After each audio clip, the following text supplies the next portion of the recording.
হাসির রাজা, জ্ঞানের রাজা, রসিক রাজা গোপাল ভাঁড়।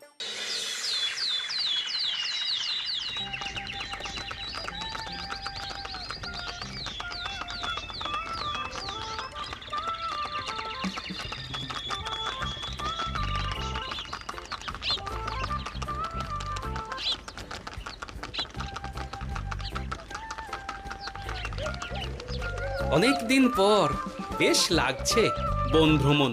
মাঝে মাঝে কাজের ফাঁকে এইসব জায়গায় এলে মন খুব ভালো লাগে। শুদ্ধ বাতাস, মাটির সোনা গন্ধ, পাখির কলতান, আহা।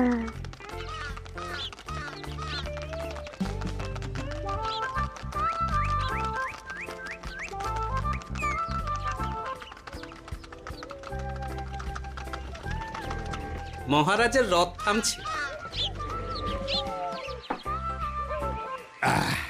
আমরা এইখানে বসে আজ রাজকার্য পরিচালনা করব।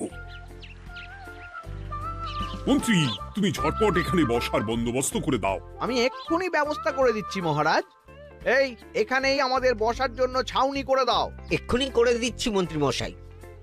এরা বসার জায়গাটা করে দিক, ততক্ষণ আমরা একটু হেঁটে আসি।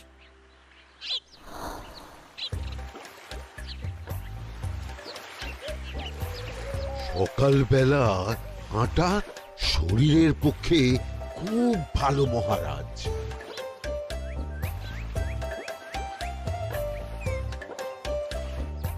আগেকার দিনে রাজা মহারাজরা এই সব বনে মৃগয়া করতে আসতেন। মৃগয়া একদম ভালো নয় মন্ত্রী। তুমি জঙ্গলে আসছো অন্য প্রাণীদের মারতে। কেন মারবে? ওরা তো তোমার কোনো ক্ষতি করেনি। না, তা করেনি, কিন্তু তখন ওটা রাজা মহারাজাদের খেলা ছিল। শুনেছি আপনার প্রপিতামহ খুব ভালো বাঘ শিকার করতেন, অনেক বাঘ মেরেছেন। মন্ত্রী, তুমি একটা কথা হয়তো জানো না। আমার প্রপিতামহ শিকার করতেন, কিন্তু কোনো স্বাভাবিক জানোয়ারকে নয়। যে বাঘ মানুষ খেকো হয়ে প্রজাদের ক্ষতি করত, আমার প্রপিতামহ সেই সমস্ত বাঘদেরই মারতেন। এছাড়া উনি বন্য প্রাণী সংরক্ষণ করতে বড়ই ভালোবাসতেন।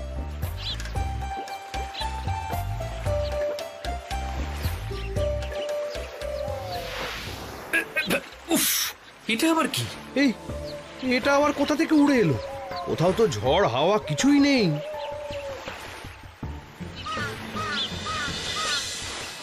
একটা ধাঁধা মহারাজ, এই কাগজে লেখা। ধাঁধা? পড়ো দেখি। জোয়ার ভাটা প্রভুর খেলা, ভাটা হবে হলে বেলা। ভাটা হলেই দেখা যাবে লাল রঙের এক পাথর পাবে। নদীর ধারে গর্ত করে যত্নে সাজাই কলস ভরে। হেথায় হোথায় ছড়িয়ে যাহা, অন্ধকারে জলে তাহা। ঢুকলে চক্ষু ঝলসে যাবে, হাতের কাছে ঘন্টা পাবে। ঠিক ঘন্টা বাজলে পরে পড়বে ঝরে থরে থরে। ঘন্টা যদি হয় ভুল, যেন তুমি হারাবে কুল। ঠিক ঘন্টা চিনতে হলে নকশা দেখো চক্ষু খুলে। সিন্দুক দেওয়ালে হাত দাও, আসল ঘটনা জেনে নাও। ওরে বাবা, খুব দীর্ঘ ধাঁধা। তা মন্ত্রী, তুমি কিছু বুঝলে? এটা একটা গুপ্তধনের নকশা।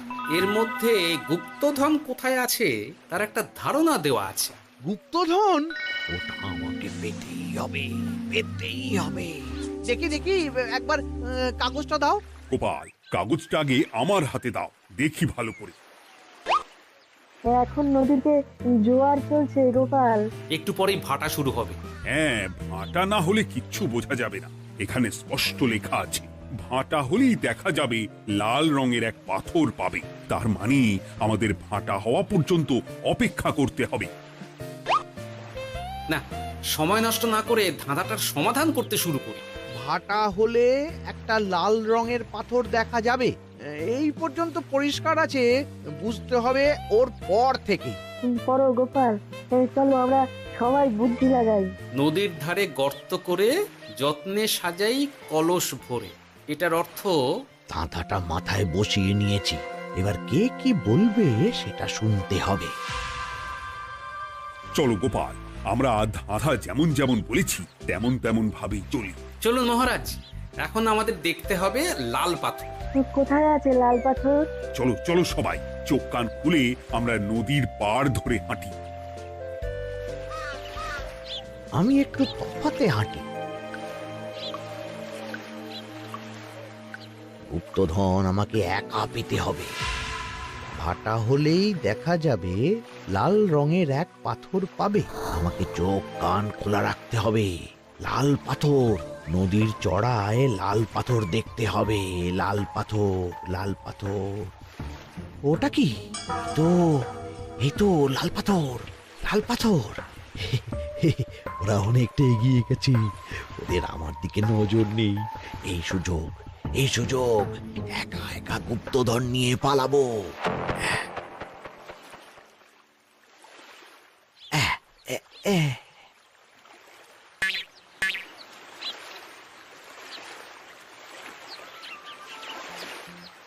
কি গো, আমরা তো হেঁটেই চলেছি, লাল পাথর তো কই দেখতে পাচ্ছি না। আরেকটু হাঁটতে হবে মহারাজ, গুপ্তধন বলে কথা, ওকে আর সহজে ধরা দেয়? সেটা অবশ্য সঠিক কথা। আচ্ছা, আমরা সবাই তো আসছি হেঁটে হেঁটে, মন্ত্রী মশাই গেলেন কোথায়? ও কি যে ঘটে! সত্যি তো, মন্ত্রী কোথায়? ও সেনাপতি, মন্ত্রীকে দেখেছো? কই না তো মহারাজ। তাহলে কোথায় গেলেন মন্ত্রী মশাই? এই জঙ্গলে বাঘ ভাল্লুক আছে, শেষে কিনা বাঘে নিল। হায় হায় হায়, মন্ত্রী গিন্নির কাছে আমি কি মুখ দেখাবো? হুম, বাঘ ভাল্লুকের পেটে যাবার লোক তো মন্ত্রী মশাই নন। ও গোপাল, কি ভাবছো? কিছু তো একটা বলো। এখন আমাদের মন্ত্রী মশাইকেই খুঁজতে হবে। তবে মন্ত্রী মশাই বাঘ ভাল্লুকের পেটে যায়নি। তুমি নিশ্চিত হচ্ছ কি করে? অত পেঁচালো মানুষকে বাঘ ভাল্লুক গন্ধ শুকেই ছেড়ে দেবে, হজম করতে পারবে না। না না না, এখন রসিকতা করার সময় নয়, আমাদের মন্ত্রীকে খুঁজে বার করতেই হবে। কোথায় গেল মন্ত্রী? চলো চলো, গুপ্তধন মাথায় থাক, চলো মন্ত্রীকে খুঁজি। আহ, মন্ত্রী কোথায় গেল কে জানে। একবার পুরো ধাঁধাটা ঝালিয়ে নি। ভাটা হলেই দেখা যাবে লাল রঙের এক পাথর পাবে। ভাটা হয়েছে, লাল রঙের পাথরের মাথায় চাপ দিয়ে গুহার মুখও খুলেছি। এবার নদীর ধারে গর্ত করে যত্নে সাজাই কলস ভরে। এটাই তো ঠিক বুঝতে পারছি না।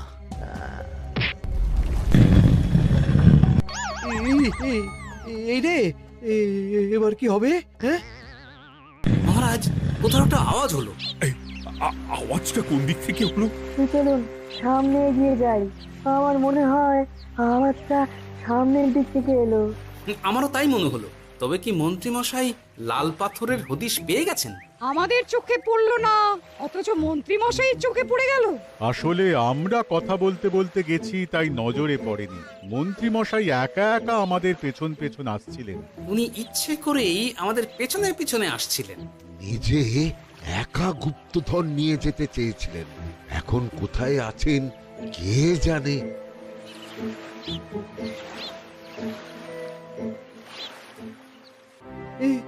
অন্ধকারে কিছু দেখতে পাচ্ছি না তো। দাঁতাতে কি ছিল? হ্যাঁ, কি ছিল? হেথায় হোথায় ছড়িয়ে যাহা, অন্ধকারে জলে তাহা, ঢুকলে চক্ষু ঝলসে যাবে, হাতের কাছে ঘন্টা পাবে। পেয়েছি পেয়েছি, ঘন্টা ঘন্টা ঘন্টাটা পেতে হবে। ঘন্টাটা ঘন্টাটা ঘন্টা। ভাটা হলেই দেখা যাবে লাল রঙের এক পাথর পাবে।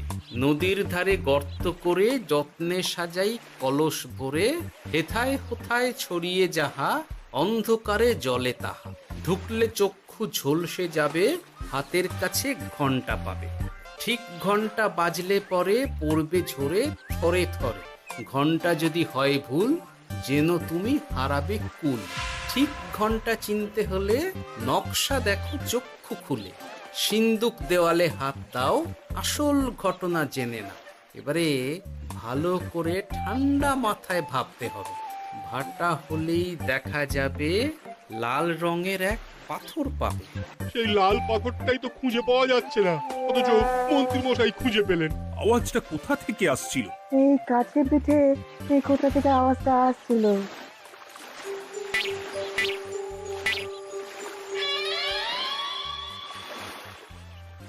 এই তো,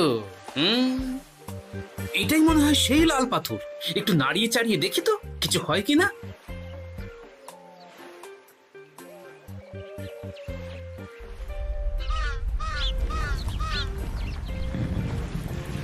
এই তো, কাজ হয়েছে। এই তো সুড়ঙ্গ। আপনারা নিচে নামুন। আপনারা কি দেখছেন সেটা বলবেন মহারাজ। সবাই যদি নেমে যাই, যদি কোনো কারণে সুড়ঙ্গের মুখ বন্ধ হয়ে যায়, তাহলে আর আমরা বাইরে বেরোতে পারবো না মহারাজ। গোপাল ঠিকই বলেছে, আমরা দুজন বাইরে থাকি। মহারাজ, আর একটা কথা, কোনো ঘন্টায় হাত দেবেন না, মনে আছে তো? ঘন্টা যদি হয় ভুল, যেন তুমি হারাবে কুল। ওরে বাবা, এই বয়সে আর কুল হারাতে চাই না। ঠিক আছে, তোমার কথাই অক্ষরে অক্ষরে পালন করব। দেখি এই সুরঙ্গে মন্ত্রীমশাইকে দেখতে পাই কিনা। চলুন মহারাজ, সুরঙ্গে নামি। সবাই সাবধানে নামো।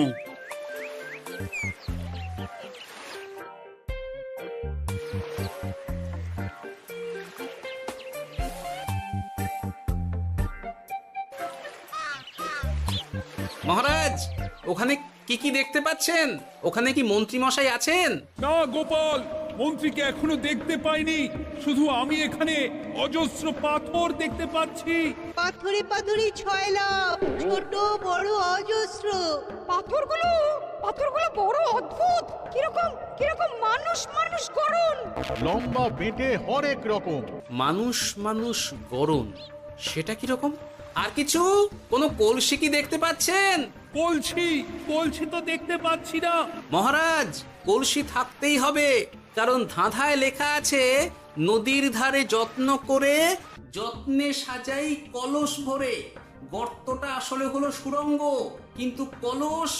মহারাজ, মহারাজ, এইদিকে এইদিকে একটা কলসের মতো কি যেন আছে। এইদিকে আসুন, এদিকে এদিকে।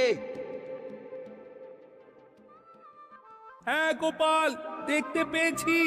এবার আমি যেরকম যেরকম বলবো সেই রকম সেরকমই করবেন। আমি বিজ্ঞানীকে নদী থেকে জল তুলে পাঠিয়ে দিচ্ছি। পাত্র কোথায় পাবে? আমাদের জল খাবার যে পাত্র আছে সেটা আনতে লোক পাঠাচ্ছি। ঠিক আছে। শুধু একটা কথা বলছি, আপনারা কেউই সুড়ঙ্গের ভেতরে কোনো কিছুতে হাত দেবেন না। কেন গোপাল? সব পরে বলবো, এখন আমি যা বলছি সেটা শুধু মনে রাখুন। সুড়ঙ্গের ভেতরে কিছুতে হাত দেবেন না। ঠিক আছে। প্রহরী, তুমি যাও, যেখানে আমাদের বসবার আয়োজন করা হয়েছে সেখানে গিয়ে একটা জলের পাত্র নিয়ে নদী থেকে জল ভরে নিয়ে এসো। গোপাল, মন্ত্রীমশাই কোথায় গায়েব হয়ে গেলেন? কোথাও গায়েব হয়ে যাননি বিজ্ঞানী, কোথাও গায়েব হয়ে যাননি উনি। উনি ওই সুড়ঙ্গের ভেতরেই আছেন। কিন্তু কেউ তো ওনাকে দেখতে পাননি। সম্ভবত পাথর হয়ে আছে। এখন কিভাবে পাথর হয়েছেন সেটা তো আমি বলতে পারবো না। সবটাই স্বপ্নের মতো লাগছে। ঠিক যেন স্বপ্নের মতো লাগছে। এই জীবনে সুরঙ্গ দর্শন হয়ে গেল। আমাদের পাতাল প্রবেশ। পাতালে আসিয়া আমি মনে মনে বলি, গুপ্তধর নিয়ে আমরা যেন সৎ পথে চলি। তোমার এখনো কাব্য আসছে সভাকবি? আসছে মানে কাব্যের সাথে আছে রোমাঞ্চ, করছে গা শীত, হচ্ছি আমি অধীর। মহারাজ, জল দিয়ে বিজ্ঞানীকে পাঠাচ্ছি। কি করতে হবে বিজ্ঞানীকে সব বলে দিয়েছি। তুমি ভেতরে আসবে না? আসবো ঠিক সময়ে। এখন আমি যেমন যেমন বলবো আপনি ঠিক তেমন তেমন করবেন। ঠিক আছে। বিজ্ঞানী, যেমন যেমন বললাম ঠিক তেমন তেমন ভাবে কলসিকে জল দিয়ে পরিষ্কার করবে। মনে রেখো, ধাঁধায় আছে কলসি সাজাই যতন কর। তুমি একটা কথা মনে রেখো বিজ্ঞানী, কোথাও হাত দিও না কিন্তু। ঠিক আছে গোপাল, তোমার উপস্থিত বুদ্ধির তুলনা নেই। আমি যাচ্ছি গোপাল। সাবধানে সাবধানে। মহারাজ, বিজ্ঞানী যাচ্ছে। সাবধানে নামো, সাবধানে। মহারাজ, কলসিটা কোথায়? ওই তো, একটু সাবধানে যাও।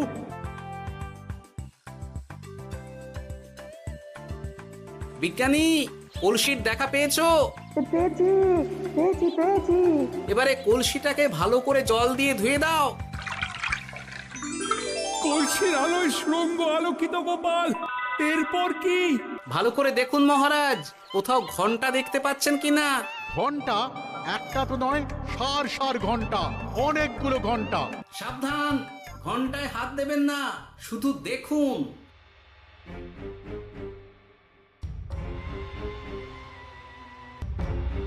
মহারাজ, আমরা গুপ্তধনের খুব কাছে চলে এসেছি। তাই নাকি? কি মজা কি মজা, এবার খাবো ক্ষীরের গজা।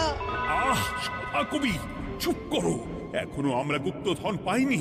আমার মুখে দাঁড়িয়ে সবগুলো তারা আঁকা।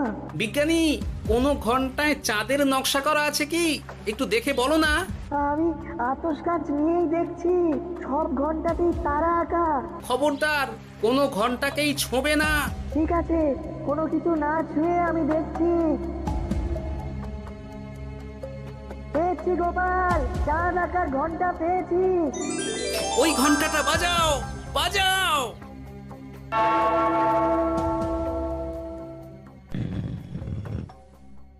গুপ্তধন পেয়েছেন মহারাজ? বাঁচাও বাঁচাও বাঁচাও। বাঁচান মহারাজ, বাঁচান বিজ্ঞানী, মহারাজ, মন্ত্রীর গলা পাচ্ছ না?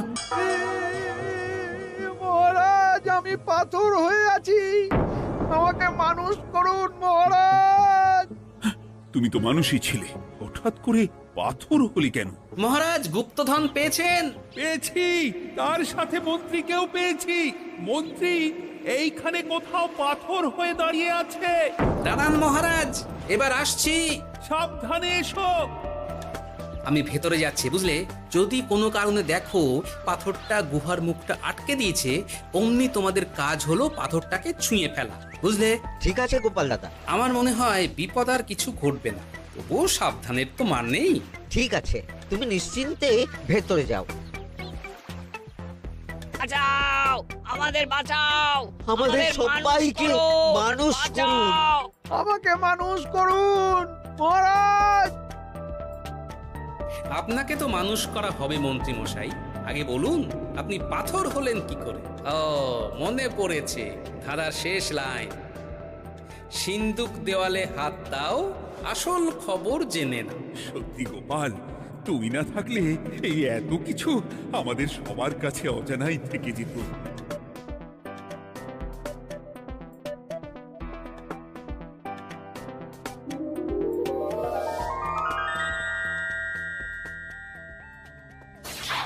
ধন্যবাদ আমাকে মুক্ত করার জন্য। আপনি কে? আমি যক্ষ। আমাকে এই ধন সম্পত্তি পাহারা দেওয়ার জন্য এক ডাকাত দলের সর্দার যক্ষ করে রেখেছিল। আমি 100 বছর ধরে এইখানে যক্ষ হয়ে আছি। আমি তোমার জন্য মুক্ত হলাম গোপাল। এই সম্পত্তি তোমার গোপাল। সম্পত্তি নিয়ে আমি কি করব? আমি এই সব সম্পত্তি মহারাজকে দান করলাম, রাজ্যের অনেক কাজ হবে। তুমি ধন্য গোপাল, তুমি ধন্য। এবার আমার যাবার সময় এসেছে, আমাকে যেতে হবে। যাবার আগে এই পাথরগুলোকে মানুষ করে যান।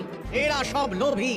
আমি আমার সীমিত ক্ষমতায় এই গুপ্তধনের ধাঁধাকে এখানে যারাই ভ্রমণ করতে আসে তাদের হাতে তুলে দিই, কিন্তু কেউ এই ধাঁধার সমাধান করতে পারে না। সবার মনে লোভ কাজ করে, এই লোভ এদেরকে পাথর করে রেখেছে। পাথর হলো কি করে? একটা মানুষ এসে বুক ভরা লোভ নিয়ে আধা পুরো না জেনে পাথরে হাত দিলেই সে পাথর হয়ে যাবে।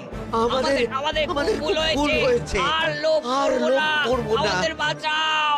আমাকে মুক্ত করে দিন, আমার খুব ভুল হয়েছে মহারাজ, মুক্ত করে দিন আমায়। তুমি এখানে আগে এসেছিলে, তাই তো আগে এসে ভাবলে নিজেই একা একা গুপ্তধনকে হরপ করে দেবে। এদিকে তোমাকে না দেখতে পেয়ে আমাদের কত চিন্তা হচ্ছিল। যারা লোভী তারা কারো কথা ভাবে না, শুধু নিজের কথা ভাবে। আমাকে আর একটা সুযোগ দিন, আমি আর লোভ করব না মহারাজ। তোমার কথার কোনো দামই নেই। না মহারাজ, আমাকে আর একটা সুযোগ দিয়ে দেখুন, আমি আর লোভ করব না, আমাকে মানুষ করুন মহারাজ। আমাদের সবাইকে মানুষ করুন, দয়া করে মানুষ করুন। যক্ষরাজ, এদের আপনি ক্ষমা করে দিন। ঠিক আছে, তোমাদের আবার মানুষ করে দিচ্ছি।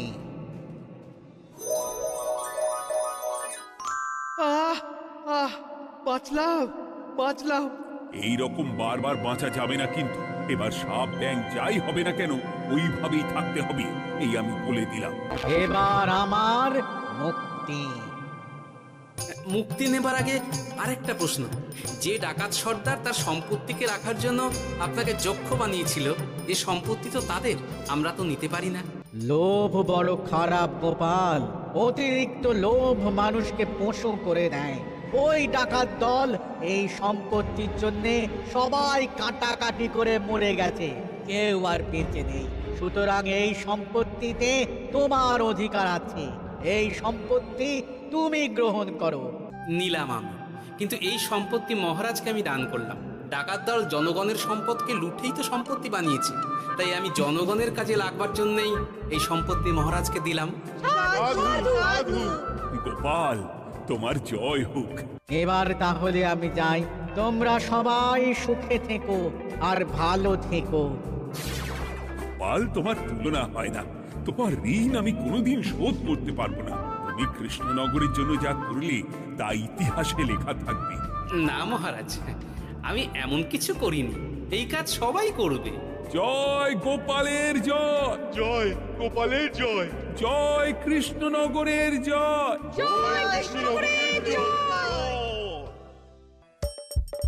হাসির রাজা জ্ঞানের রাজা রসিক রাজা